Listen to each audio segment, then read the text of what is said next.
social and political climate impact whether our particular style is going to sell?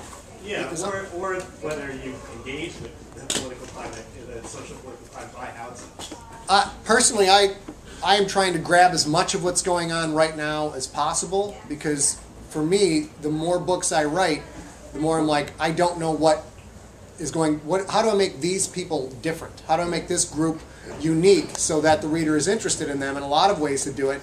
Oh, look at all these people camping out in the parks in New York. Awesome. I can work something like that in there. I'll use it quite a bit.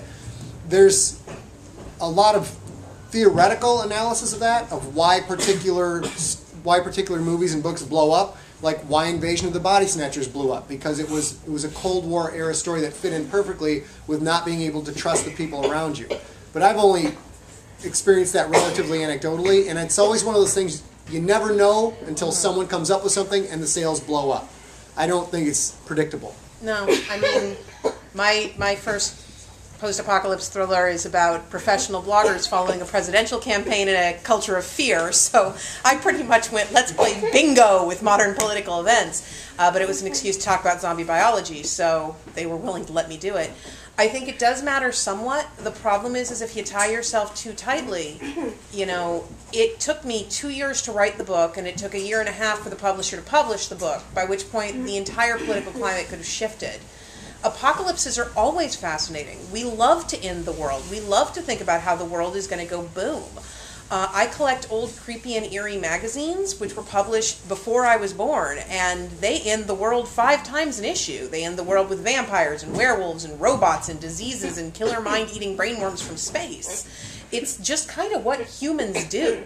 Hamlet is an apocalypse. If you lived in Denmark, the world just ended. So I think there's always an appetite for ending the world. The science end of the world is popular right now because as a country we're afraid of science.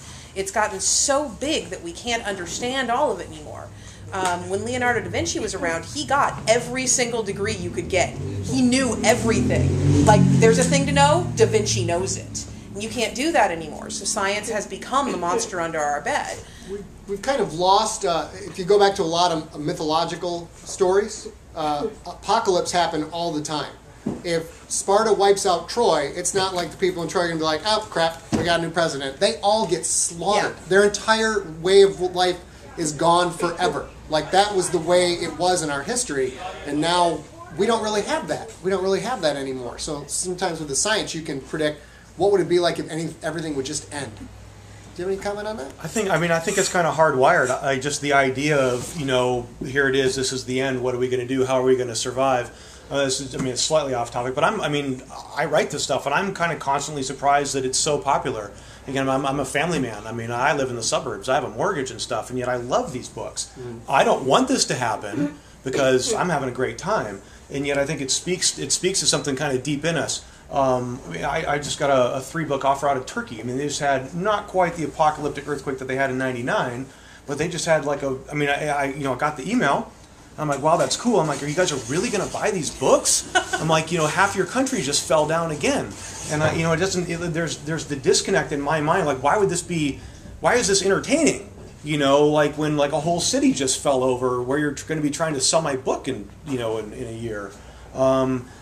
So I try and touch on politics just like I touch on geology and biology and technology and all this great stuff, but I try and again do it in like a paragraph here and a couple sentences there, and I don't try and push a political agenda or attach to them but by the time you're done with the book it'll change, and yet I get like love mail and hate mail completely across the spectrum where people see whatever they want to see in the books. Yeah. I mean, I've been accused of being a commie liberal pinko and also a white supremacist. I mean everything you can possibly imagine, because like they're seeing in the books what they. I kind of think if you're doing it right, the left thinks you're from the right, and the right thinks you're from the left, and the middle thinks you're an idiot. Like it just.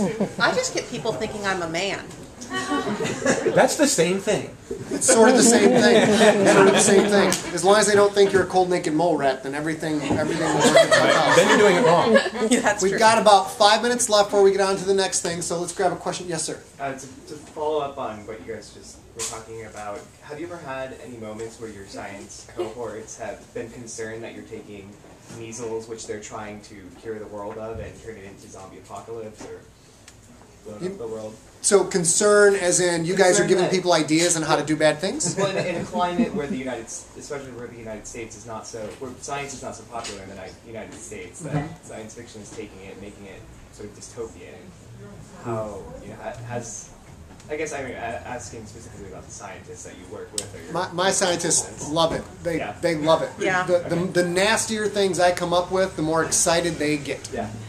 You guys? I've gotten hate mail accusing me of being a Luddite because the nanotech is scaring people, from technology. That was mine. Was that you? I thought that seemed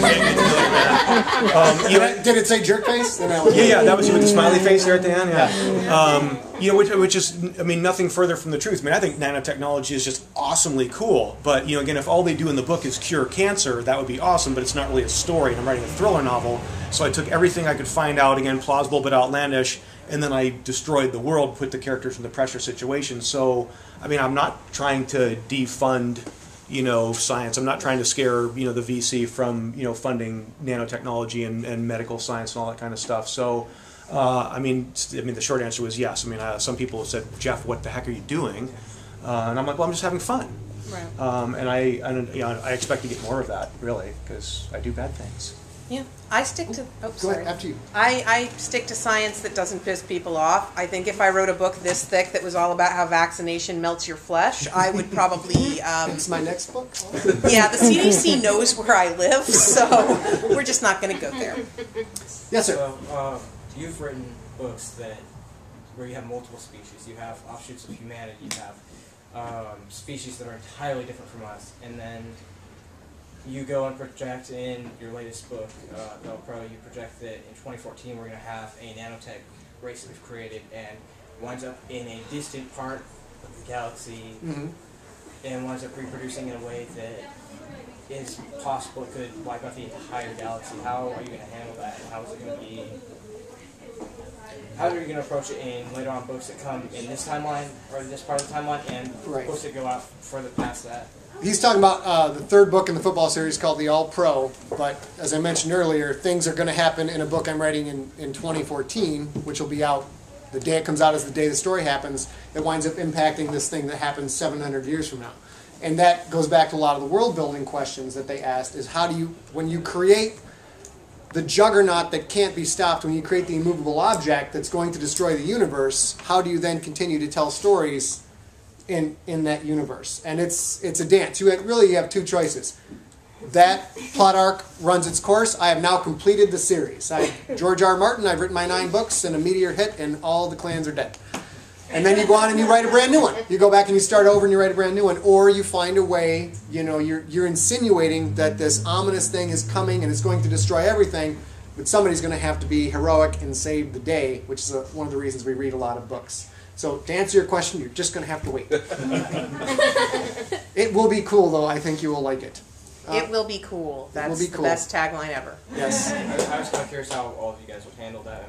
If you had something like that, how would you kind of? Well, I think you guys write a discrete series. It's a 5-book series. It's done. Then you go start a new series with a new world, or do you write everything in a continuous timeline of the specific world? I have 3 series ongoing right now, and the 4th is getting ready to start. And also, there's the superheroes and Look a Bunny. So you have multiple. I have worlds. multiple worlds that are not connected. I honestly would not set up a completely immovable object. There's always an out, but I don't think there is such a thing as a completely immovable object. We're very egotistical as humans. We're very egotistical as thinking creatures that we can destroy the universe, that we can even destroy the world. The world is like the honey badger. The world don't give a shit. We are eventually going to go away. We're going to be replaced by super evolved naked mole rats that the nanotech doesn't eat, and it'll be fine. Save the planet actually means don't kill the humans. Yeah. That's really what it actually is going on. Do you write in multiple timelines, or is everything continuous? What happens when you succeed and wipe everything out? Yeah, well, I know Ace would have said give us plague number 4, and I said, well, I've had a lot of fun, torturing all these people endlessly and killing them all left and right, and I was ready to do different things with different characters, different science, different setting, and that's kind of the direction that I see myself going in. I like the idea of just the whole Sigler universe. But I don't want to try. I mean, it's I mean, once you get to by book 3 in the Plague Year series, I mean, I don't know, it's something like 6 billion dead, and the whole geopolitical map. I mean, people have taken over different continents and stuff. You could keep going with that because again, you've had this epic scene where so many things. There's so many loose ends. You could just keep following those loose ends forever. And I thought, well, it's 3 books. It's a nice, neat trilogy. It basically wraps up. It has that that note of hopefully hope. And I was ready to move on to other stuff and blow up the world in a different way. So I guess it just kind of depends on how your brain works, or what you want to kind of be writing about. I like the idea of tying it all together. That's very Asimovian of you, right? But no, I always thought it's time to do something different.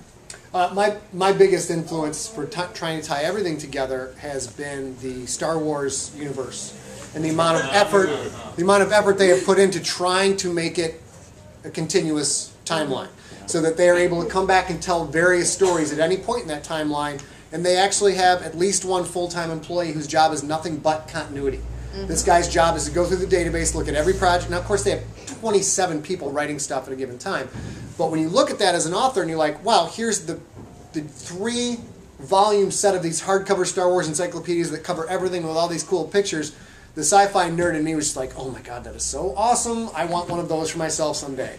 So I try and keep everything together. But a lot of authors run into this problem where they try and continue a series past the point where it's ended because they're making money at them, and the books can kind of go downhill because they told their story and then they try to tack on a few more. Say Lost, for example. We're going to try and cram as much into this as we can and make money when we really had something sweet going on. And then there's a lot of authors who will just like, that's done, go on to the next series. But I believe our time is up. I'm going to tell you where to go next, and then everybody will plug their stuff for a second. I recommend Experiments in Beer at Zeitgeist, 199 Valencia, which is right that way.